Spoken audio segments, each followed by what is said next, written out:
ठाकुर जी ने सभी जीवों की जिम्मेदारी ले रखी है। भोजन की, पालन पोषण की, दवा दारू की, शादी ब्याह की, सब चीज की। पर क्या हम ऐसा मानते हैं या ऐसा समझते हैं? एक भक्त है जो श्री कृष्ण जी की भक्ति में इतने अटूट विश्वास रखते थे कि रोजाना अपनी दैनिक आवश्यकताओं की पर्ची ठाकुर जी को देते थे और निफराम हो जाते थे। विश्वास था उन्हें। आइए ऐसे एक भक्त के बारे में जानते हैं। राधे राधे, हरे कृष्णा। मैं विकास अग्रवाल। ये वीडियो बनाने का मेरा उद्देश्य, मैं हर वीडियो में आपको बताना चाहता हूँ कि आम इंसान के साथ ठाकुर जी ने बहुत चमत्कार किए हैं, प्रत्यक्ष या अप्रत्यक्ष रूप से। मैं सब लोगों तक उन चमत्कारों को पहुंचाना चाहता हूं। आप जन जन तक इस वीडियो को पहुंचाइए और आपके साथ जो अनुभव हुए वो मुझ तक पहुंचाइए, ताकि जनता तक मैं ठाकुर जी की महिमा का मंडन कर सकूं। वृंदावन के अंदर एक वैद्य जी थे, बहुत पहुंचे हुए वैद्य,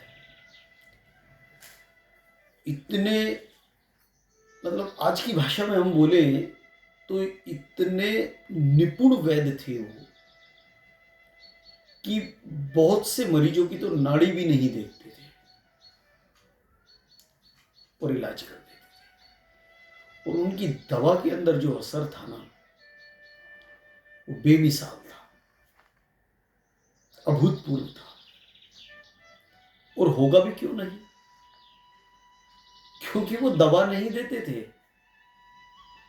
वो लोगों को देते थे तो ठाकुर जी का आशीर्वाद, वो लोगों को देते थे उन पुड़ियाओं के अंदर ठाकुर जी की कृपा, क्योंकि उन पे जो बरस रही थी कृपा, वो कृपा लोगों को देते थे। उनकी दिनचर्या क्या थी कि रोज सुबह जब अपने दवा खाने जाते थे दवाल्य में, तो उनकी धर्मपत्नी एक कागज पर एक पर्ची लिख करके दिया करती थी कि आज घर के लिए ये वस्तु चाहिए। और वो वहां जाके पर्ची खोल के देखते थे और उनको अंदाजा लग जाता था कि ये सामग्री इतने रुपए की आएगी। और वो पर्ची ठाकुर जी के श्री चरणों में रख देते थे और जो मरीज आते थे उनका इलाज करते थे, उनको दवा देते थे। उनकी खासियत क्या थी कि मरीजों को दवा देते थे, वो तब तक उन मरीजों को दवा देते थे और पैसा लेते थे उनसे जब तक उनकी ज़रूरत का पैसा पूरा हो जाए। मान लीजिए आज उनको उस जमाने में 1 रुपये की ज़रूरत है, तो जब तक 1 रुपया इकट्ठा नहीं होगा तब तक वो मरीजों से दवा के पैसे लेते रहेंगे। और जैसे ही उनका 1 रुपया पूरा हो जाएगा, उसके बाद जितने भी मरीज आएंगे उनको सबको मुफ्त में दवा देंगे, क्योंकि उनका मानना था जब मेरी ज़रूरतें पूरी हो गई तो मुझे और अधिक पैसे की आवश्यकता नहीं है। ऐसा उनका ठाकुर जी पे विश्वास था। और आप यकीन मानना दोस्तों, उनके जीवन में एक भी दिन ऐसा नहीं आया कि उनकी जरूरतें पूरी ना हुई। वैसे उनकी कोई बहुत ज्यादा जरूरतें भी नहीं थे। परिवार में 3 लोग थे, पत्नी के साथ वो स्वयं और एक उनकी पुत्री छोटी सी। तो ऐसे ही रोज उनकी दिनचर्या चलती रही। फिर एक दिन अचानक उनकी धर्मपत्नी ने उन्हें एक पर्ची बना के दी और उन्होंने पर्ची ली और अपने दवाखाने आ गए। जो ठाकुर जी की ज्योत जलाने के बाद उन्होंने पर्ची खोली तो उसमें 2 पर्ची थी। एक घर की सामग्री की जो रोजमर्रा की चाहिए, और एक पर्ची थी जिसमें लिखा हुआ था कि बिटिया की शादी का समय है और ये दहेज चाहिए विवाह के लिए, मतलब ये सामग्री, ये सामान चाहिए, कुछ दहेज में बिटिया को देने के लिए और कुछ विवाह के लिए। तो उन्होंने वो दोनों पर्ची ठाकुर जी के श्री चरणों में रख दी और उनका तो बस एक था, तुम्हारी तुम जानो, मैं तो मेरा काम कर रहा हूँ। ऐसा था उनका विश्वास। रोज की तरह सुबह से शाम हो गई, मरीज आते रहे, दवा देते रहे, पैसे लेते रहे, लेकिन चूंकि आज पर्ची बहुत बड़ी थी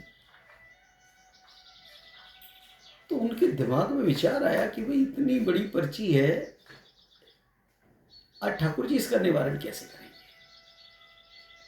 ये सोचते सोचते सायकाल का वक्त आ गया और उन्होंने जो उनकी दैनिक दिनचर्या के लिए जितना पैसा चाहिए था उतना आने के बाद ग्राहकों से, मरीजों से पैसा लेना बंद कर दिया और रोज की तरह बिना पैसे के उनको दवा देनी शुरू कर दी। अब इतने में एक बड़ी सी गाड़ी उनके पास आके रुकी और उन्होंने आके वैद्य जी को राधे राधे किया, उनके चरण स्पर्श किए। तो वैद्य जी ने उन्हें बिठाया, पानी पिलाया। फिर वैद्य जी ने पूछा, कहा उनसे कि मैंने आपको पहचाना नहीं। तो सज्जन ने कहा कि वैद्य जी आप ठीक कह रहे हैं, मैं आपसे आज से पहले एक ही बार मिला हूं और करीब ये 14-15 वर्ष पुरानी बात है।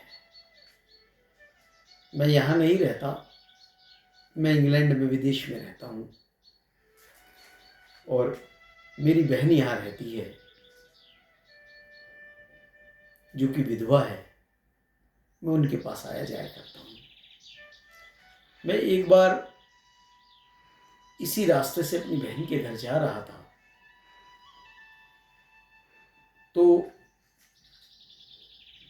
रास्ते में जो मेरा गाड़ी थी वो पंचर हो गई सामने, आपके दवाल्य के सामने, और मेरे ड्राइवर उस पहिए को बदल रहे थे। तो आपने किसी सज्जन को भेजा, धूप बहुत थी, गर्मी थी, और मुझे अंदर बुलाया और बैठने के लिए कहा, मुझे पानी पिलाया। तब मैंने देखा कि आपका ये दवाल्य है। वो बोले, वैद्य जी मेरे ना कोई संतान नहीं थी, शादी के बहुत वर्षों तक कोई संतान नहीं। एक मन में मेरे आया कि मैं आपसे इस बारे में जिक्र करूं, लेकिन मुझे लगा एक छोटे से गांव में, वृंदावन में एक छोटे से वैद्य क्या करेंगे जब इंग्लैंड, जहां दुनिया भर से इलाज कराने आते हैं, जब वहां कोई हमारी समस्या का समाधान नहीं हुआ तो आपके पास क्या होगा। ये सोचकर मैं चुप बैठा रहा। लेकिन आपकी एक बात ने मुझे बहुत प्रभावित किया। जितनी देर में वो पंचर लगा, इतनी देर में 2 मरीजों को आपने दवा दी और उनसे पैसा लिया। उसके बाद 2 मरीजों को और आपने दवा दी और उनसे पैसा नहीं लिया। जब पहले से आपने पैसा नहीं लिया तो मैंने सोचा कि शायद आप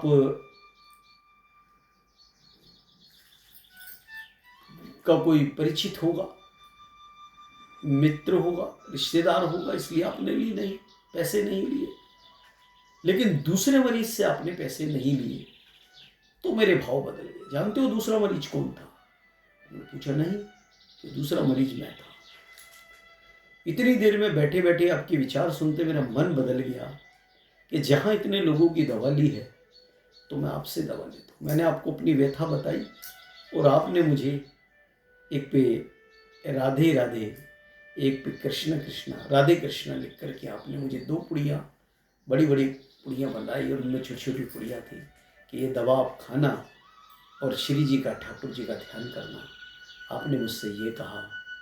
और चूंकि मैं बाहर से था तो जो दवाएं आप 2 दिन 4 दिन या सप्ताह की देते हैं, मुझे आपने काफ़ी दिनों की वो दवा दी।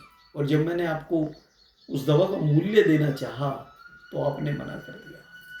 मैंने कारण पूछा तो आपके दवाल्य में बैठे हुए व्यक्ति ने बताया कि वैद्य जी के घर खर्च जब पूरा हो जाता है उसके बाद वो किसी से दवा का पैसा नहीं लेते।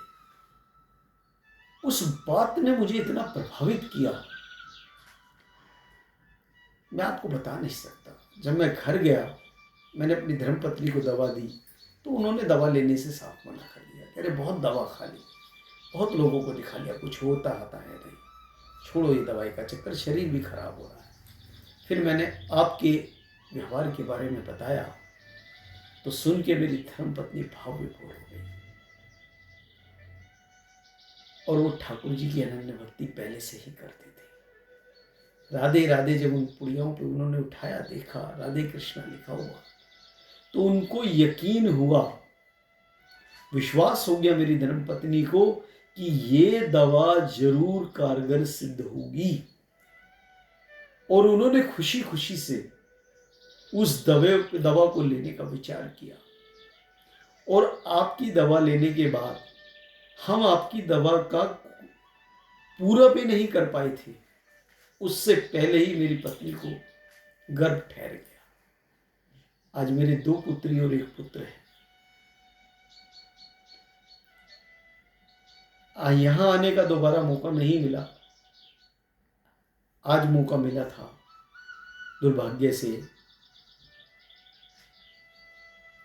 दुर्भाग्य मैंने इसलिए कहा कि मैं मेरी भांजी, जो कि मेरी भांजी थी, बहन की बेटी, जो कि मेरी बहन विधवा है, वो बड़ी हो रही थी तो मैं निरंतर उसके दहेज के लिए कुछ सामान खरीद लिया करता था। अगर दिखाई देता था उसके लायक कुछ इकट्ठा करता रहता था, कुछ पैसे जोड़ता रहता था। और जब उसका विवाह निश्चित होगा तो उसे दे दूंगा। और चूंकि 3 दिन बाद उसका विवाह निश्चित है और मैं आज ही आया हूं, और जैसे ही मैं यहां आया तो मुझे पता चला कि कुछ दिनों से मेरी भांजी बीमार चल रही थी, जिसकी वजह से उसका निधन हो गया। अब उसके लिए जो दहेज का सामान था उसका मैं क्या करता। मैं बहुत निराश था, हताश था, ये क्या हुआ। मैंने कितने सपने संजोए थे भांजी की शादी में, ये सब देने के लिए, विवाह में, लेकिन अकारण ही इसकी मृत्यु हुई, आकस्मिक मृत्यु, इसने मुझे झकझोर दिया। लेकिन ठाकुर जी की लीला देखो, जब मैं इस गम में डूबा हुआ था तो मुझे ध्यान आया उस वही दिन जिस दिन मैं आपके पास दवा लेने आया था, तो मैंने आपकी पुत्री को देखा था जो कि लगभग मेरी भांजी की उम्र की ही थी। तो मेरे मन में ये विचार आया कि क्यों ना ये सामान मैं आपको दे दूं, क्योंकि आपकी गुड़िया भी मेरी भांजी के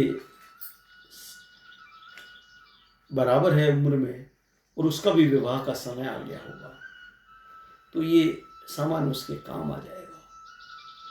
दोस्तों, ज्यों-ज्यों वो सज्जन अपनी बातों को बता रहे थे, दवाल्य में बैठे हुए सभी लोग, वैद्य जी के साथ भी, उन बातों को सुनते जा रहे थे। उनके रोंगटे खड़े हो रहे थे। वैद्य जी कुछ लेते या नहीं लेते, ऐसा निर्णय लेते उससे पहले ही उनके दिमाग में बिजली कौंधी। उन्होंने कहा, बेटा, आप जो सामान लाए हो, क्या उसका कोई आपने विवरण बनाया है, यानी लिस्ट बनाई है? उन्होंने कहा, हाँ वैद्य जी, ये मैंने लिस्ट बनाई है। दिल थामना दोस्तों। जब वैद्य जी ने उस लिस्ट को खोला, हूबहू वही लिस्ट जो उनकी धर्मपत्नी ने उनको दी थी। उन्होंने उस लिस्ट को रखा और अपनी लिस्ट निकाली जो ठाकुर जी के श्री चरणों पर रखी थी, और उस लिस्ट को देखा, समानांतर देखा, वही सामान जो उनकी धर्मपत्नी ने लिख कर दिया था उस लिस्ट के अंदर था। दोनों लिस्ट वैद्य जी के हाथों में थी, और जितनी आंखें थी वहां, जितने सज्जन बैठे हुए थे, सबकी आंखों में सिर्फ और सिर्फ पानी था और हृदय में राधे राधे राधे राधे था। साथियों, ठाकुर जी तो हमेशा से ही ऐसा करते हैं और सबके साथ करते हैं, चाहे कोई उनके भक्त हो, चाहे कोई उनके भक्त ना हो, चाहे कोई उनको समर्पण दे, चाहे कोई उनको समर्पण ना दे। बस मानना और जानना तो हमारा है केवल कि वो सदा, वो नहीं बल्कि हम सदा उनके साथ हैं, क्योंकि कोई ऐसी जगह ही नहीं है जहां वो नहीं है। वो हर जगह है। देवालय में भी है, शौचालय में भी है, दवालय में भी है, पुस्तकालय में भी है, भोजनालय में भी, सब जगह हुआ है। जिस दिन हमें यह विश्वास होगा, उस दिन हमें अपने ठाकुर से प्रेम हो जाएगा, और जिस दिन प्रेम हो जाएगा उस दिन तो बस आनंद ही आनंद होगा, जैसे वैद्य जी को आनंद हुआ। तो साथियों, इसलिए कहता हूं, अपने विश्वास को मजबूत रखिए और प्रेम कीजिए अपने इष्ट से, अपने ठाकुर से। एक ना एक दिन ऐसा आएगा कि आप तन और मन दोनों से ठाकुर में समा जाओ। आज्ञा चाहता हूं, एक और ठाकुर जी के अनन्य भक्त की कथा लेके आपके समक्ष प्रस्तुत होगा। राधे राधे, हरे कृष्ण।